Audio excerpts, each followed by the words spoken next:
counting down our picks for the top 10 celebrities who married normal people.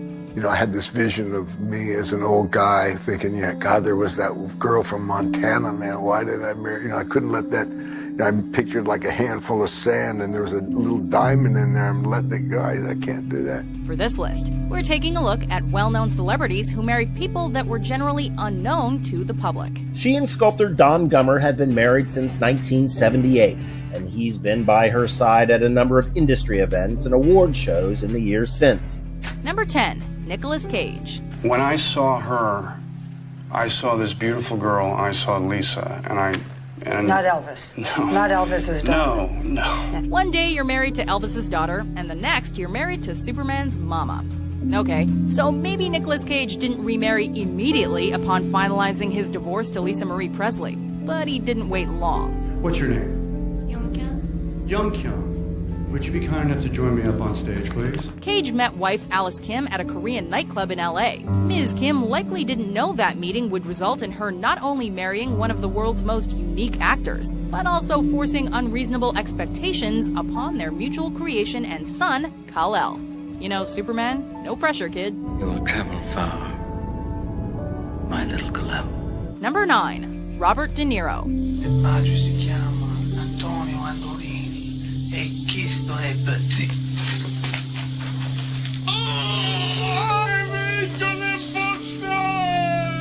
When an American icon comes walking your way, well, let's just say most ladies don't think, screw that guy.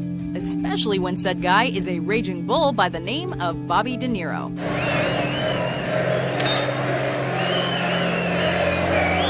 However, even movie legends aren't immune to failed relationships. And when Robert hooked up with Grace Hightower in 1997, it was his second time in the ring. The couple actually split after a couple of years of marriage, but perhaps all De Niro needed was a little personal time. Because in 2004, Bob and Grace renewed their vows and continued on as husband and wife. What have I learned from Bob? I would say patience. Really being patient, not to panic. Number 8, Drew Barrymore.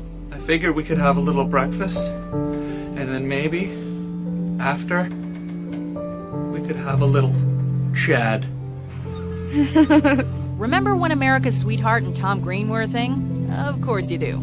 He's the guy who sang about his bum on the man. It's a lot of fun to put your bum on a man. All joking aside, the Freddie Got Fingered star didn't fit the bill for Drew Barrymore, or perhaps vice versa, and after a couple of high-profile romances with the drummer from The Strokes and fellow actor Justin Long, Drew found love with just your average art consultant, a man named Will Kopelman. And by average, we mean the offspring of a former Chanel CEO. With that being said, money doesn't always equal fame. However, Barrymore's husband now has both, along with a couple of kids. One of the greatest aspects of my wife's story is her ability, her survivalism. She's like a tough cookie, and I always respected that. Number 7, Reese Witherspoon. Wish me luck, Bruiser. This is my first class as a serious law student. It doesn't seem right that Elle Woods would settle down with a nobody. So what the heck was going on when she married a talent agent named Jim Toth? Well, this may come as a surprise to some maniacal fans, but Elle Woods isn't a real person. I need a boyfriend who's not such a complete bonehead. On the other hand, Reese Witherspoon lives and breathes just like all of us, and was once married to Ryan Phillippe. I'm impressed. Well, I'm in love. At the end of the day, she makes box office hits and goes to bed with her comparatively average mortal hubby, the aforementioned Toth, an agent with the Creative Artists Agency. Number 6, Christian Bale. Don't you want to know what I do? American Psycho? No, actually, he's a deeply dedicated Welsh actor with a need for love just like most people with a soul. In fact, back when Christian Bale was celebrating his iconic 2000 role of Patrick Bateman, it happened to be the same year he met his future wife, Sibby Blažić, the personal assistant to the one and only Winona Ryder. They say you gotta know somebody big to hit the big time in Hollywood. And in this case, both Mr. Bale and Ms. Blažić certainly did. And I'd never had anybody like that in my life before. I felt like finally I could truly be myself without being ashamed, without being embarrassed. Number 5, Julia Roberts. He's great because he's really supportive and the kind of stuff that can sometimes like weigh you down, that can be worsened by other people saying, God, doesn't that weigh you down? We all question the choices of America's sweetheart when she married country singer Lyle Lovett in 1993. And let's just say that Julia Roberts' personal life wasn't exactly on fleek upon meeting future husband Daniel Moder. If you get on that plane, you will never, ever see me again. You got me, huh? First meeting on the set of 2000's The Mexican, Roberts was well divorced by then. However, she was dating Benjamin Bratt of Miss Congeniality. Nevertheless, it was cameraman Moder that captured Julia's heart. A cameraman that was also still married. But everybody knows that you can't hurry love, even if you do have to hurry to an existing romance to start it. Surfing is his girlfriend, and I am his wife. And that seems to be working out. Number 4, Jeff Bridges. Nobody calls me Lebowski. You got the wrong guy. I'm the dude, man. If you're a diehard Coen Brothers fan, well, then you probably know that Bunny Lebowski was from the town right across the border from Fargo, Moorhead, Minnesota. Knut just told me I should show her this. Well, I found her. It's the family farm. It's outside of Moorhead, Minnesota. What you may not realize is that Jeff Bridges' wife, Susan Gueston, also hails from Fargo, Moorhead, and met her future husband on the set of Rancho Deluxe while she was working as a maid. So does Jeff Bridges have an intimate connection with the actual city of Fargo? Yeah, you betcha. Finally, I kind of, I got with the program and realized how wonderful marriage is and what a great opportunity, Number 3, George Clooney. So I guess in closing, I would just like to say to my bride-to-be, Amal, that I love you very much. Oh my God. And I can't wait to be your husband.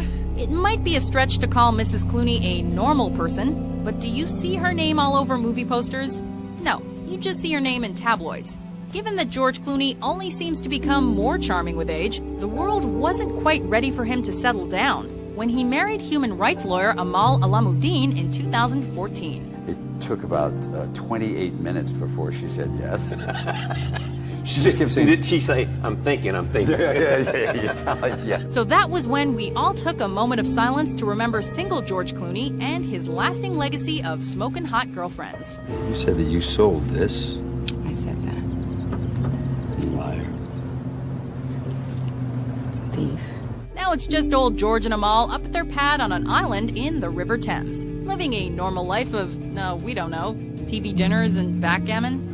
Amal is a human rights lawyer who worked on the Enron case, was an advisor to Kofi Annan regarding Syria, and was selected for a 3-person UN commission investigating rules of war violations in the Gaza Strip. So tonight, her husband is getting a Lifetime Achievement Award. Number 2, Matt Damon. Los, hoch. Hey, aufstehen, hoch.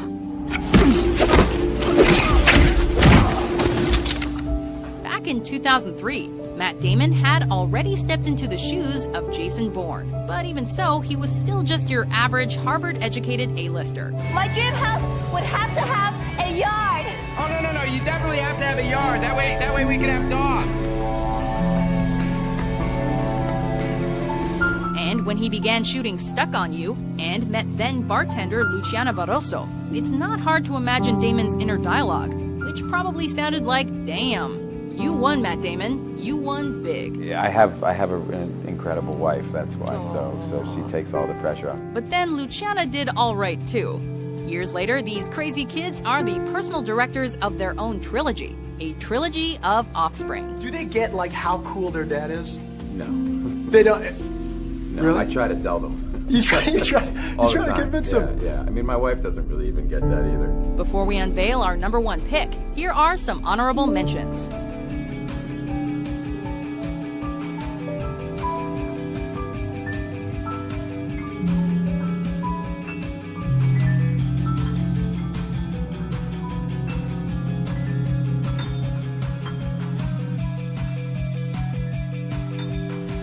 Number 1, Prince William. And a second kiss to delight the crowd. Perhaps you've heard of Prince William. You know, the Duke of Cambridge, Lady Di's oldest boy. Yes, this man is a real-life prince. A prince that must have felt something deep once he set eyes on then-fellow university student Catherine Middleton in 2003. I took her up somewhere nice in Kenya and proposed. It's very romantic. There's a true romantic in that. There is. You don't need to have the best game when you're a prince, but Kate obviously